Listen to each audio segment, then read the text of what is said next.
तो मित्रों, अयोध्या से लगभग 35 किलोमीटर की यात्रा करने के बाद हम लोग स्वामी नारायण मंदिर छपियाँ पहुंच गए हैं।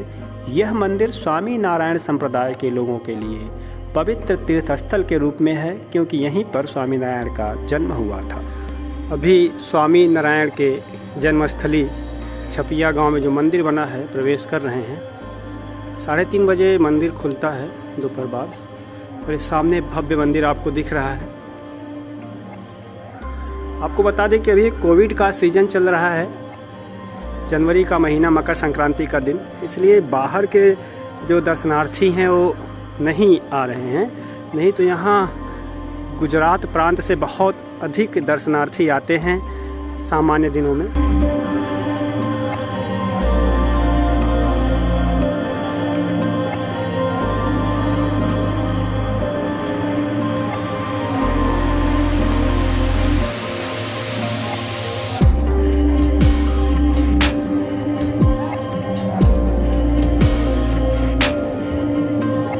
बगल में बाहर के दर्शनार्थियों के रुकने के कमरे। आपको बता दें कि स्वामी नारायण एक अलग ही संप्रदाय है। लगभग 18 से 20 लाख फॉलोवर अनुयायी हैं।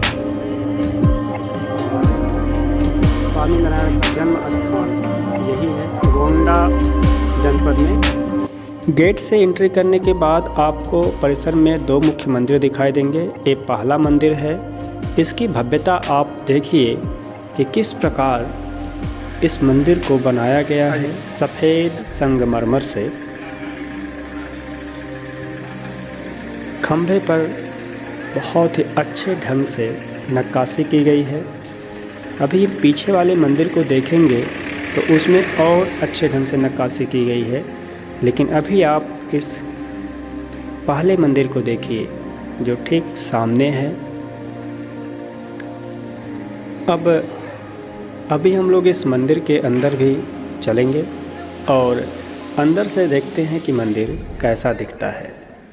स्वामी नारायण जी के बचपन का नाम घनश्याम पांडे था। 1781 में जन्म लेने के बाद 11 वर्ष की आयु में ही वह भारत भर में 7 साल की तीर्थ यात्रा पर निकल गए, और इस यात्रा के दौरान उन्होंने कई सारे कल्याणकारी गतिविधियां की, और इस यात्रा के 9 वर्ष 11 महीने के बाद वह 1799 के आसपास गुजरात राज्य में बस गए। इसलिए गुजरात पे आप देखते हैं कि अक्षरधाम मंदिर बनाया गया है, जो कि विश्व प्रसिद्ध है। दिल्ली में भी आप अक्षरधाम मंदिर देखते हैं। 1800 में उन्हें अपने गुरु स्वामी रामानंद द्वारा उद्धव संप्रदाय में शामिल किया गया और उन्हें सहजानंद स्वामी का नाम दिया गया।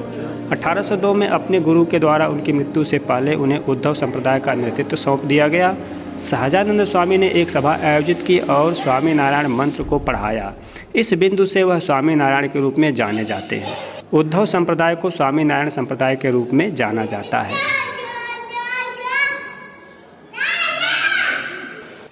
और इस पहले मंदिर के पीछे अब जो आपको दूसरा मंदिर सामने दिखाई दे रहा है, यह जन्मभूमि मंदिर कहलाता है, जन्मस्थान मंदिर कहलाता है, क्योंकि इसी स्थान पे 240 साल पहले भगवान स्वामी नारायण का जन्म हुआ था। और आप देख रहे हैं कि सामने लिखा है भगवान श्री स्वामी नारायण की प्रागट्य स्थली जन्मभूमि का दर्शन। इस मंदिर के बेसमेंट में आप जाएंगे तो उनके जन्म के समय का दृश्यांकन किया गया है, जिसको देखकर लगता है कि हम उसी समय में पहुंच गए हैं।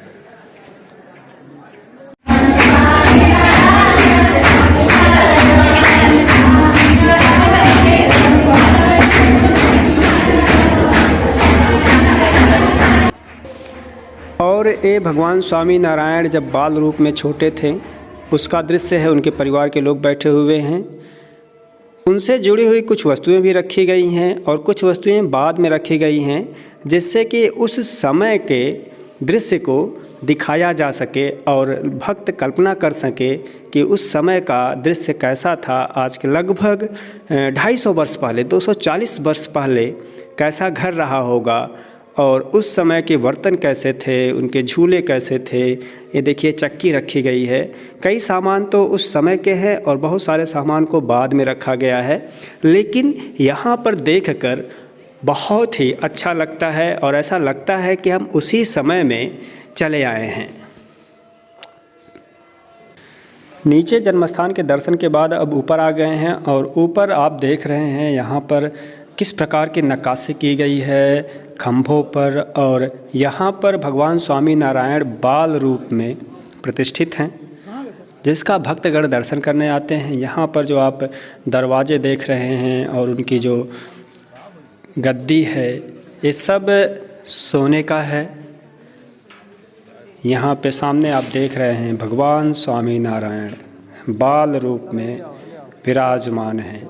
बहुत ही सुंदर दृश्य है।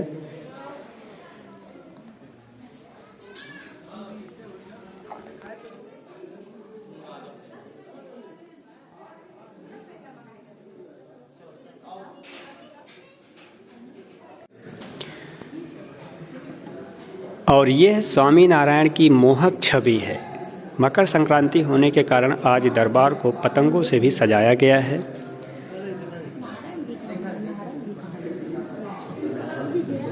यहाँ जब आप आ जाते हैं तो आपकी नज़र नहीं काम करेगी जिस ढंग से सफ़ेद संगमरमर पर नक्काशी की गई है एक एक खंभों पर। और ये छत के ऊपर देखिए किस ढंग से खूबसूरती से नक्काशी की गई है।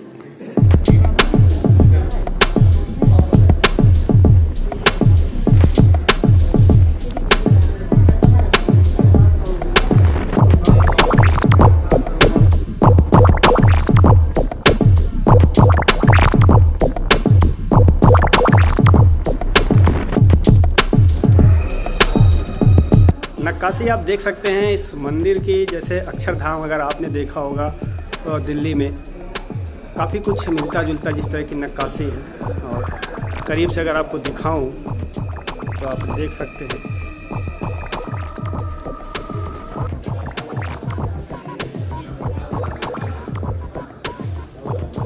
बहुत मेहनत लगी होगी यार इसको बनाने में।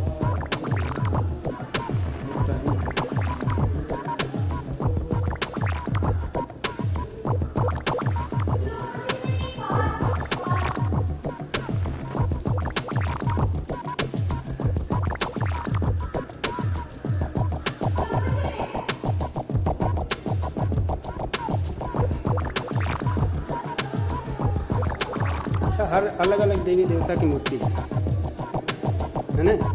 अभी यहाँ ब्रह्मा जी, सरस्वती जी,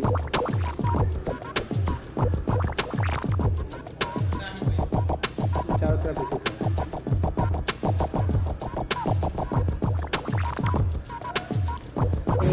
और इस मंदिर के सामने एक बहुत ही सुंदर सरोवर बना हुआ है। और सामने से सरोवर बहुत ही अच्छा दिख रहा है, काफ़ी बड़ा सरोवर है। इस सरोवर का बड़ा महत्व है। इसके बारे में लिखा गया है कि जो यहाँ के जल से आचमन करेगा उसको वैकुंठ लोक की प्राप्ति होगी, और जो स्नान करेंगे उनको गोलोक धाम की प्राप्ति होगी। आप देख रहे हैं कि सरोवर में जो मंदिर बना हुआ, मंदिर का प्रतिबिंब शांत जल में बहुत ही अच्छा दिख रहा है। स्थानीय लोगों के द्वारा बताया गया कि जो बाहर से दर्शनार्थी आते हैं उनके लिए यह सरोवर बहुत ही पवित्र है। वो लोग यहाँ पे स्नान करते हैं और यहाँ का जल अपने घर लेकर जाते हैं।